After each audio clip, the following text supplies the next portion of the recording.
નમસ્કાર મિત્રો, વેધર ઇન્ફોર્મેશનમાં આપનું સ્વાગત છે અને હું છું પરેશ। ખાસ કરીને આજના વિડીયોમાં આપણે પવન અને ભીષણ ગરમી અને હીટવેવ વિશેની ખૂબ અગત્યની માહિતી આપવાની છે। સૌપ્રથમ તો હું આપને જણાવી દઉં કે ચાલુ વર્ષે જોવા જઈએ તો આમ તો હીટવેવના હજુ સુધી જે રાઉન્ડ આવ્યા છે એ ઓછા છે। આમ તો માર્ચ મહિનાની અંદર માત્ર એક હીટવેવનો રાઉન્ડ આવ્યો હતો, એ પછી માર્ચ મહિનો છે એની અંદર તાપમાન નોર્મલ કરતાં નીચું હતું।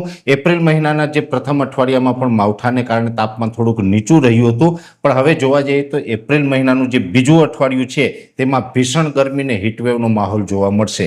જેમાં ખાસ કરીને વાત કરવા જઈએ તો આમ તો અત્યારે ચૈત્રી દનૈયા પણ ચાલી રહ્યા છે અને આ સમયે હીટવેવ આવે એ આવનારા ચોમાસા માટે પણ ખૂબ સારા સંકેત ગણી શકાય છે। પણ અત્યારે જે તાપમાન છે એની વાત કરવા જઈએ તો એવરેજ અત્યારે ગુજરાતના અલગ અલગ વિસ્તારોની અંદર 40 થી 42 ડિગ્રીની રેન્જમાં તાપમાન આવી ચૂક્યું છે।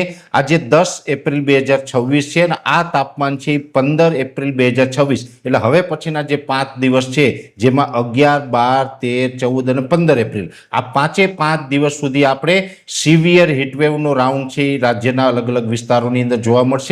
જેમાં એવરેજ તાપમાન છે 40 થી 42 ડિગ્રી હશે, તો રાજ્યના જે અમુક વિસ્તારો છે એટલે કે આઇસોલેટેડ પોઈન્ટ ઉપર તાપમાન છે 42 પ્લસ 43 અને 1-2 સેન્ટરની અંદર 43 પ્લસ પણ જોવા મળે તેવી શક્યતાઓ છે। એટલે જે 15 તારીખ સુધીમાં સૌથી ઊંચું તાપમાન રહેવાની શક્યતાઓ છે એવા સેન્ટરોની વાત કરવા જઈએ તો ઈડર, અમદાવાદ, ગાંધીનગર અને પાટણ આટલા સેન્ટરો એવા છે કે જેમાં ઉત્તર ગુજરાત અને મધ્ય ગુજરાતના કે જેમાં સૌથી ઊંચું તાપમાન નોંધાઈ શકે છે। એ સાથે કચ્છનું કંડલા છે એ પણ લગભગ 43 ડિગ્રી આસપાસ તાપમાન ત્યાં નોંધાય એવી શક્યતાઓ છે। અને સૌરાષ્ટ્રની અંદર રાજકોટ અને અમરેલી, જો કે સૌરાષ્ટ્રની અંદર અમરેલી છે એ સૌથી ઊંચું તાપમાન 15 તારીખ સુધીમાં ત્યાં નોંધાય તેવી શક્યતાઓ રહેલી છે। એટલે આટલા સેન્ટર એવા છે કે જેમાં 43 અથવા તો 43 પ્લસ તાપમાન પણ જોવા મળી શકે। બાકી એવરેજ તાપમાન છે એ 40 થી 42 ડિગ્રીની રેન્જમાં જોવા મળશે। એટલે આ જે 2026નો જે ઉનાળો છે એ 2026ના ઉનાળાના જે હીટવેવના રાઉન્ડ આવતા હોય છે એમાં એક હીટવેવનો રાઉન્ડ છે એ આપણે માર્ચ મહિના દરમિયાન જોવા મળ્યો અને હવે એપ્રિલ મહિનાના બીજા અઠવાડિયાની અંદર આ હીટવેવનો રાઉન્ડ ચાલુ થયો છે અને આ હીટવેવનો રાઉન્ડ છે એપ્રિલ મહિનાની અંદર સૌથી વધુમાં વધુ આ હીટવેવ છે એ આ રાઉન્ડની અંદર એટલે કે 11 એપ્રિલ 2026 થી લઈ અને 15 એપ્રિલ 2026 દરમિયાન જોવા મળશે।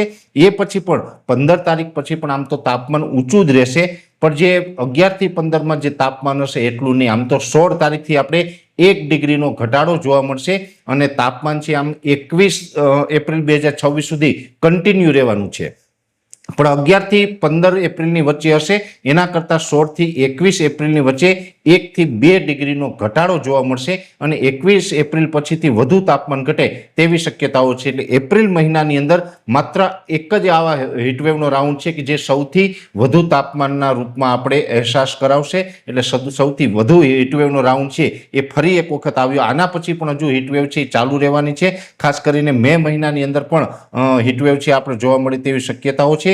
અને આ હીટવેવના રાઉન્ડ પછી જે 16 થી 21 એપ્રિલ હશે આમ તો એ પણ હીટવેવ ગણાશે, પણ એની અંદર 1 થી 2 ડિગ્રી તાપમાન નીચું રહેશે। અને આ હીટવેવ દરમિયાન જે પવન છે એની જે દિશા છે મુખ્યત્વે ઉત્તર પશ્ચિમ અને ઘણી જગ્યાએ પશ્ચિમ દિશાના પવન ચાલે તેવી શક્યતાઓ છે। અને પવનની જે એવરેજ જે સ્પીડ હોય છે એ 14 થી લઈને 18 કિલોમીટર પ્રતિ કલાકની ઝડપ નોંધાય તેવી શક્યતાઓ છે। એટલે 14 થી 18 કિલોમીટર પ્રતિ કલાકની ઝડપે પવન ચાલશે અને એ સાથે આપણે આ હીટવેવનો રાઉન્ડ જોવા મળશે। આ હીટવેવનો રાઉન્ડ છે થોડોક આકરો છે, એટલે દરેક ભાઈઓએ પોતાના સ્વાસ્થ્યનું ધ્યાન રાખવાનું છે।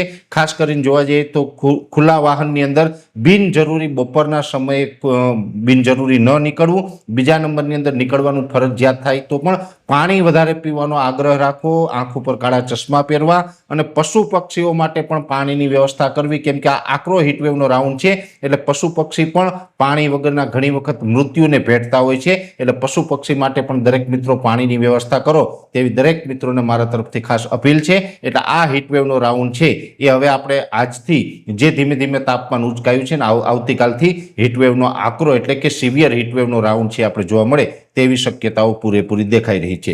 હવામાન વિશેની વિશેષ માહિતી છે એ નેક્સ્ટ વિડીયોમાં આપવામાં આવશે। અત્યારે આ વિડીયોની અંદર એટલું જ। અંતમાં દરેક મિત્રોને વિનંતી રહેશે વિડીયો લાઈક આપીને દરેક ગ્રુપમાં શેર કરી દેવો। જો તમે અમને યુટ્યુબ ઉપર જોઈ રહ્યા હોય તો ચેનલને સબસ્ક્રાઇબ કરજો અને ફેસબુક પેજને ફોલો કરજો। નમસ્કાર।